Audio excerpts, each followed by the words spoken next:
Sayyid Muhammad Hassan Rida from mathemath.com. Let's start with question number 1 and third part of exercise number 2.6. The statement of this question is find f dash of x.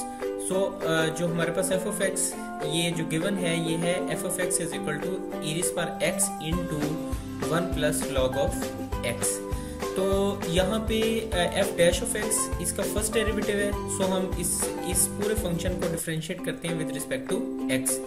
तो ये f of x f dash of x आ जाएगा. यानी f of x का जब हम derivative लेंगे तो ये f dash of x यानी फर्स्ट डेरिवेटिव आ जाएगा. इसके बाद अगर आप यहाँ पे देखें तो आपको अंदाजा हो रहा होगा कि ये दोनों हमारे पास ये भी x का फंक्शन है, ये भी x का फंक्शन है. सो ये दोनों x के यानी वेरिएबल के फंक्शंस हैं और ये दोनों मल्टीप्लाई हो रहे हैं. तो इनके अंदर प्रोडक्ट रूल अप्लाई होगा. और प्रोडक्ट रूल कुछ इस तरह से होता है कि यहाँ पे हम e raised power x यानी ये फर्स्ट जो भी हमारा फंक्शन होता है इसको हम इसी तरह ले लेते हैं और फिर डिफरेंशिएट कर लेते हैं सेकंड फंक्शन को.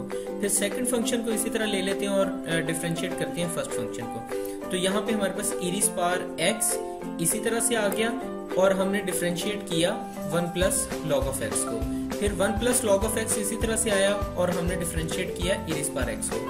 अब e raised power x का e raised power x तो इसी तरह से आ जाएगा. और जब हम d by dx of 1 यानी 1 है कांस्टेंट का जब डेरिवेटिव लेंगे तो ये 0 आ जाएगा. और इसके बाद यहाँ पे log of x का जब डेरिवेटिव लेंगे तो ये यानी log of x का एक्चुअली डेरिवेटिव 1 over x होता है. log के साथ कुछ भी आएगा वो 1 over हो जाएगा. तो ये हमारे पास 1 over x आ जाएगा. इसके बाद यहाँ पे 1 प्लस लॉग ऑफ x इसी तरह से आ जाएगा और e raised power x का डेरिवेटिव यहाँ पे e raised power x ही आ जाएगा. और यहाँ पे ये जो x है x का डेरिवेटिव यहाँ पे 1 आ जाएगा.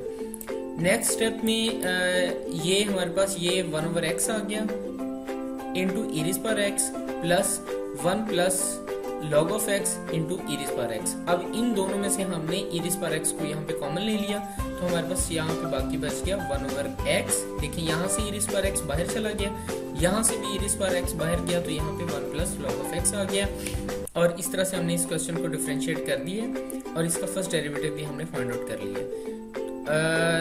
इसके साथ ही ये क्वेश्चन कंप्लीट हो गया. अगर आपको इसमें कोई कंफ्यूजन है तो आप हमसे कांटेक्ट करें. हमारा YouTube का चैनल अवेलेबल है, आप उसे सब्सक्राइब करें ताकि हमारी लेटेस्ट वीडियोस और अपडेट्स आपको मिलती रहें. Thanks for watching mathemath.com.